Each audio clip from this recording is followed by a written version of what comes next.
Sadiq Khan has dug his heels in over plans to expand the ultra-low emission zone at the end of the next month.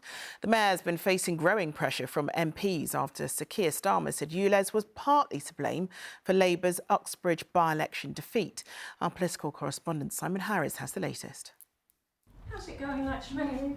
Siobhan McDonough is a Labour MP at odds with London's Labour mayor. She's among a growing number of Labour politicians unhappy at Sadiq Khan's proposed extension to the ultra-low emission zone. I would ask Sadiq, even at this late stage, and I know it's hard, because he holds very sincerely the kind of priority of cleaning London's airs, to ask whether this is the right way and whether the people who are going to be affected by it are the right people to be affected. Last week, Labour failed to capture Uxbridge and South Ruislip in a by-election. Some in the party openly blamed the mayor, and party leader Sir Keir Starmer told him to reflect, in other words, think again. The extended clean air zone is due to come into force 5 weeks tomorrow. City Hall said today the mayor is still committed to that timetable, but he is happy to look at ideas to mitigate the impact of ULEZ. Could that mean additional cash for a bigger scrappage scheme? City Hall won't speculate, but the mere idea of a delay to ULEZ appalls clean air campaigners. I think we need to be honest here. The ULEZ expansion is not going to be enough to clean up there. More will need to be done in the context of reducing driving further and with reducing other sources of air pollution as well. In June, ITV News filmed these newly installed but vandalised cameras in Uxbridge. They're among more than 100 thought to have had their cables sliced by anti-ULEZ activists. The cameras have now gone and are yet to be replaced, but Transport for London is confident enough cameras will be in place for next month's launch. My mailbox is full of stories that are heartbreaking. People that simply cannot afford to replace their vehicles. Now is absolutely not the time for this. And to be honest, extending it into Outer London is ludicrous in every way. We do not need it in Outer London. Would you find it hard to go out campaigning for Sadiq Khan next year? I will be happy to go out and campaign for Sadiq as the Labour candidate for London. But I don't underestimate what a challenge that will be because people will be feeling very angry. While the mayor contemplates his next move, this week could see a ruling from the High Court. 5 Tory councils are seeking to have the ULEZ expansion declared unlawful. Simon Harris, ITV News. Well, next from us, the mayor is facing growing pressure to rethink plans to scrap travel cards. The cards were introduced 40 years ago to make it cheaper to travel all around London. Kent, Surrey and Essex County Councils have written to Sadiq Khan asking him to reconsider his decision as residents face skyrocketing travel costs without them. Our political correspondent Simon Harris reports. For 40 years, families like the Ullers have relied on travel cards to enjoy a day out in London. They get them at a discount when they're included in the price of a train ticket from their local station at Ware in Hertfordshire.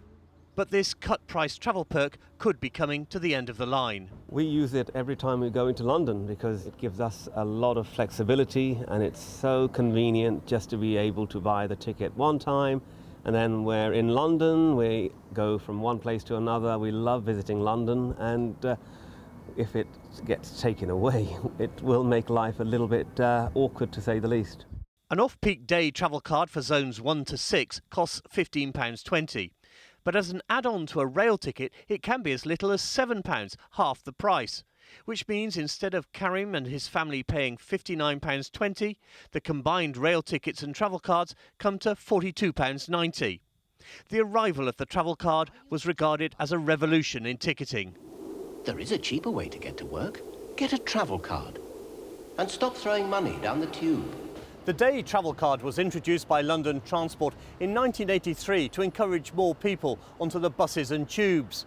But London Transport's successor, TfL, says it can no longer afford the £40 million a year it costs to subsidise the scheme. Around 15 million travel cards are used every year. Transport campaigners and business bosses warn London's economy will be hit by the fallout from the demise of the travel card. It could have quite a large impact. We may find that people don't travel into the capital as much or that people come in less and then don't spend as much in the capital. It's going to have a big impact on the businesses that we represent. Hospitality, retail, cultural. It's very important that we can make it as easy as possible for tourists to come to the West End. City Hall says it's been forced to look for cutbacks as part of TfL's post-pandemic funding deal with the government. I had a meeting with the Rail Minister very recently to discuss the predicament, to say that it's a government requirement that TfL find additional revenue and to ask him to work with his colleagues in government to come up with alternative proposals, and we're very ready to do so. Sadiq says that every time. It's always the government's fault. Actually, he is in charge of London. He is in charge of transport for London. It's his decision. Is it a train? 40 years ago, the London travel card was marketed as if it was from another planet. Don't thank me, ma'am. Thank Supercard. The one-day travel card. Today, the day travel card is no longer an alien concept, but it could soon be history. Simon Harris, ITV News, Ware. Well, the other public row today between the PM and our mayor is over the ultra-low emission zone, of course.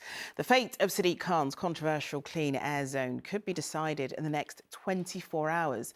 A judge is expected to give a ruling on ULEZ after a legal challenge by 5 Conservative councils. So what are the chances of the mayor having to scrap his ULEZ launch?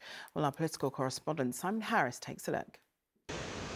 In a scrapyard on the edge of London, cars are tossed around like toys.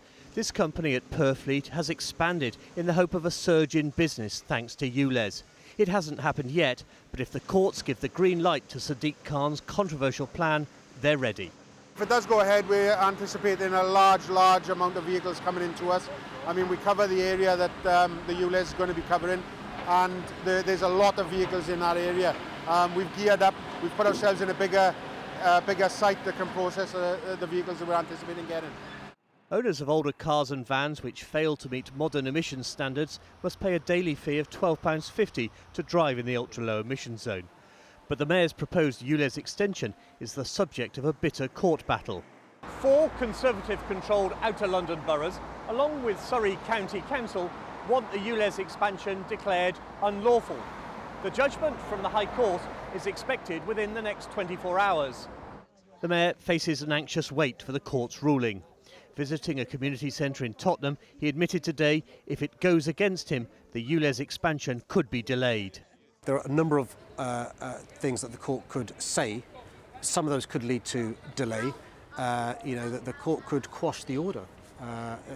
The order that I made to expand ULEZ. So a number of different things the court could do, from quashing the decision to expand the ULEZ on August the 29th, to requiring, hypothetically speaking, to reconsult. And so that, depending on what the court decides, there are different permutations. I'm somebody, though, who believes in the rule of law. The mayor also faces increasing political pressure after Labour unexpectedly lost last week's Uxbridge by-election. Some senior Labour figures blamed the mayor's ULEZ policy. Shadow Chancellor Rachel Reeves told The Sun today, with the cost of living, it doesn't feel like the right time to clobber people. This is the Mayor of London, right? It's his decision, and he's the person that in the midst of a time when people are worried about bills wants to add on £12.50 when people drop their kids off at football practice, go to visit their GP or go to the supermarket for shopping. I think that's wrong. The next 24 hours could decide whether the ULEZ extension goes ahead or is put on hold. Simon Harris, ITV News, Purfleet.